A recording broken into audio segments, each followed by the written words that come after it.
Hi mga kadala-dalan! Welcome to my channel.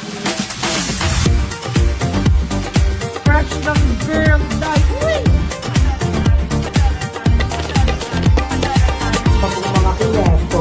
Mga kineso. Pag-uwing show natin, and thank you so much for watching this video. Charit. Mga darling. So, hi mga kadala-daling, welcome to my channel. For today's video ay malalaman niyo na kung bakit ako biglang napunta dito sa Santa Mesa, Manila. Actually, this is not planned. Hindi talaga ina-expect. May mga bagay talaga na kahit anong gawin natin ay mangyayari siya. Nakadestin siyang mangyari kahit hindi man natin gusto o gusto man natin. So, ayun na nga. So, alam niyo naman na bigla kayo na bakit biglang hindi ko nakasama si Aye, bakit bigla na akong napunta dito sa Santa Mesa, Manila, kung bakit hindi ako makakasama ng Palawan, muntik-muntikang hindi makasama ng Palawan. Guys, it's all because kahapon, I know, nung isang araw, habang natutulog ako after namin ang Laguna trip namin nun, so nagulat ako, sobrang daming tumatawag sa akin at ang daming missed calls talaga ng pamilya ko.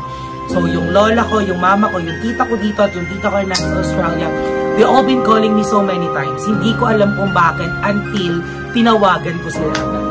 And then, ayun na nga, it's such a very, very bad news na napakahirap gumising talaga ng gano'n na kagad yung mababalitaan mo. So, tinawagan nila ako, tinext nila ako to let me know na namatay na po yung kapatid ng papa ko, yung pangalan, which is yung tito ko po. So, ayun. So, syempre, hindi ko alam kung anong eksena no na talagang kailangan ko talagang umuwi ng Santa Mesa, Manila. Sinabihan ako ng tita ko dahil walang ibang mag-aasikaso dito.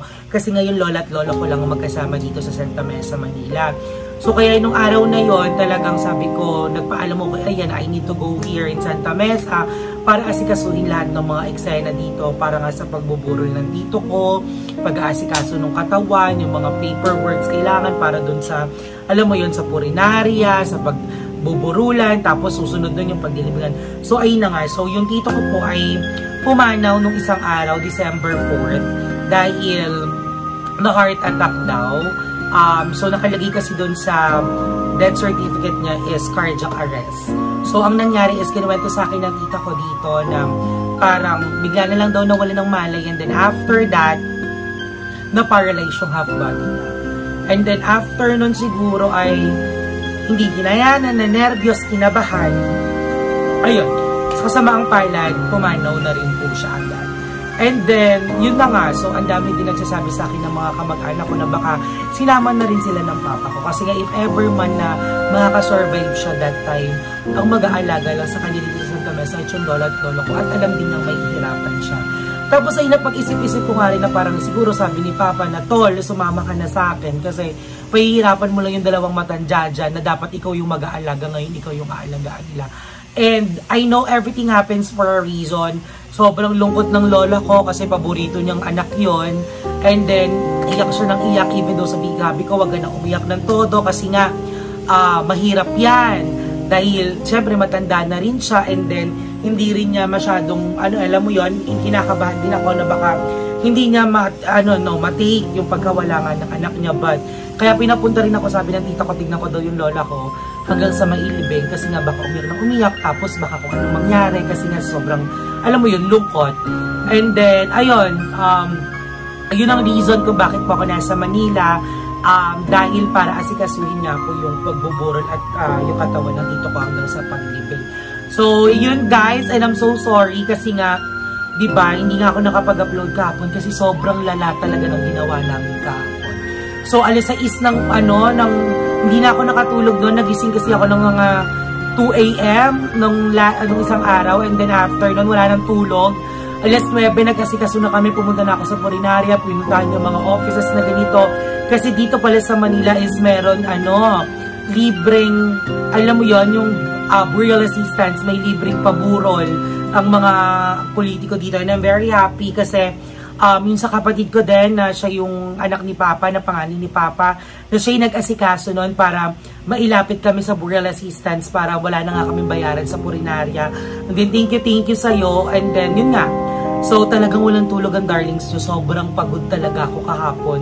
Pag uwi na, nakauwi ako ng alas 6 ng gabi, wala akong tulog. Imagine guys, parang almost more than 12 hours akong gising at kumikilos-kilos sa labas. At pinipilit ko talaga kahapon actually na mag-upload. Yung ito nga, dapat kahapon to kasi hindi talaga kaya ng katawan ko. Talagang hindi talaga ako makabangon. Gusto ko lang matulog. So, ayun guys, hindi na kumpleto ang vlogbus natin, everyone. And I'm so sorry, hayaan nyo, babawi ako. And ayun na nga. So, anyways, sobrang lungkot. Sobrang lungkot siguro. Ngayon mo mararamdaman na parang, bakit ngayong magpapasko ka mawawalan, di ba? Yung may papanaw sa pamilya nyo, na kung siguro masakit sa mga kamag-anak, na kahit hindi naman sila gano'n, nakabanding din yung tito ko, medyo masakit. Kasi nga, kamag-anak mo yun tsuhin mo yun, kapatid ng tatay mo. Paano pa kaya sa mga magulang na mawawala ng anak ngayong magpapasko? Diba? So parang sobrang hirap sa kanila na paano yung pipilitin nilang maging masaya, paano nila pipilitin maging masaya ngayong Pasko. So apakahirap mawalan talaga ng, lalo na kapag magulang ka, mawawalan ka ng anak. Diba nga may kasabihan sila na dapat anak ang naglilibing sa magulang, hindi magulang ang maglilibing sa anak. Tapos napaisip ako, tama nga yun kasi mas masakit sa magulang ang ilibing ang anak nila kaysa sa anak nila ilibing ang magulang nila. It's really hard to accept, pero kailangan talaga din. So, kailangan pilitin kasi wala naman mangyayari kung magpapakalungkot tayo. Pero hindi naman masamang maging malungkot. Pero pilitin mo rin maging diba? Look on the bright side kung bakit nga nangyari yon, na may plano ang Diyos kung bakit nangyayari. At masaya ako na magkasama na sila ni Papa. And yun nga, so I'm here to comfort my grandparents nga hanggang ngayon siguro, hanggang sa paglibing, and then I will, kasi mahihirapan din naman sila na makamove on dahil nga nawalan sila ng anak ngayon, tapos magpapasko pa, sino yung kasama nila. So I will do my best guys na pakapunta dito sa Pasko or bago magpasko ulit para makasama sila kasi maraming plano ang Pasko, syempre yun sa mother side ko din, and then ayun, tapos sobrang, alam mo yon, sobrang nakikita ko yung lungkot sa lola ko. Sobrang iyak siya ng iyak simula kahapon. Yung lolo ko na parang hindi lang niya pinapakita na nasasaktan at nahihirapan din siya sa lola ko para hindi sila magsabay. I'm very proud sa lola ko kasi sobrang strong ng personality niya. Hindi ko siya nakitang umiyak. Hindi ko siya nakikitang nalulungkot. Pinipilit niyang maging malakas para sa lola kasi nga sila yung magkasama. Pero yung lola ko kahapon, grabe.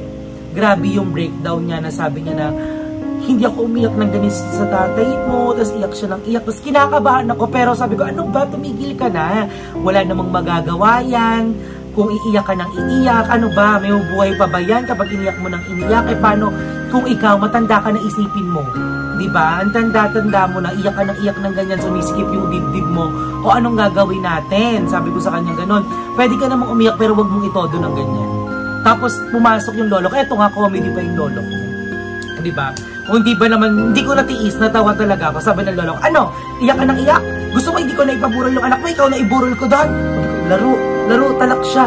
Talak talaga yung lolo ko kasi nga nakikita niya na nahihirapan si nanay. Sabi niya, pag hindi ka tumigil, iwan kita dito, aalis ako. Yun ang cute nilang dalawa. And then, doon nga nakita ko, sabi ko, ay, yung fairness sa lolo ko. Siyempre, anak niya rin yun, nasasaktan siya, panganay nila yun. Pero paborito kasi ng lolo ko yung papa ko. So, ayun, hindi ko alam kung diba, paano magiging masaya ulit yung lola ko after this. Kasi siguro medyo okay pa sa kanya, mag-aang pa sa kanya kasi ibuburol pa lang naman. Pero hindi ko na alam kung anong mas magiging reaksyon na at gano'n yung lungkot niya kapag nailibing na. Diba? So, sobrang lungkot. Miss na miss. Alam mo yun, sobrang lungkot talaga. At alam ko kung gano'n kamiss ng lola ko yung tito ko na yun. Sobrang mahal na mahal at paborito niya kasi talaga yun. Tapos yung lolo ko kasi paborito niya yung papa ko. Tapos yung tita ko sa Australia, kawawa. Walang may paborito sa kanya. So, ayun guys. So, ayun yung reason kung bakit nandito ako sa Manila ngayon. Dahil nga po namatay yung tito, kapatid ng papa ko. And then, ako yung nag-asikaso. So, ayun guys. Alam ko na namimiss nyo ako. Nakasama ang mga bayot. Nakikita ko yan sa mga lives. Tinatanong nyo lahat. Lahat kayo tinatanong kailan ako babalik doon guys. Babalik ko ako after everything. Okay? And yes, makakasama po tayo sa Palawan. Dahil itutuloy po natin, pipilitin ko magbigay ng kasiyahan sa inyo. So, eto ngayong video na to is to explain to you guys kung bakit wala ako sa kabila at hindi ko sila kasama. Kasi alam ko sobrang nasanay kayo na kahit saan at kahit anong mangyari, magkasama kami lagi. Opo, hindi po kami maghihiwalay dalawa. Diba? Walang iwanan. Yan. So, I miss you everyone and ayun, mahal na mahal ko kayo sa lahat na nag-PM sa akin, sa Facebook, sa Messenger. Thank you so much sa inyong lahat dahil naramdaman ko talaga yung appreciation niyo sa akin, yung concern niyo sa akin. And I feel so much love ngayon na at alam nyo na sobrang mahal ko rin kayong lahat. At lagi kong sinasabi sa inyo yan na I love you everyone and thank you so much for always being there for me, diba? So ayun guys, thank you so much. Hanggang dito na lang ang video natin. Maraming salamat for always supporting me, all my videos and also all the bayuts out there. Thank you so much sa pag-supportas nyo sa kanilang lahat. Mahal na mahal ko kayong lahat everyone, okay? And mag-ingat kayo palagi. And ayan, I miss you so much. Hayaan nyo, makikita at magsasama ulit kami ng mga bayot. I love you. Mwah!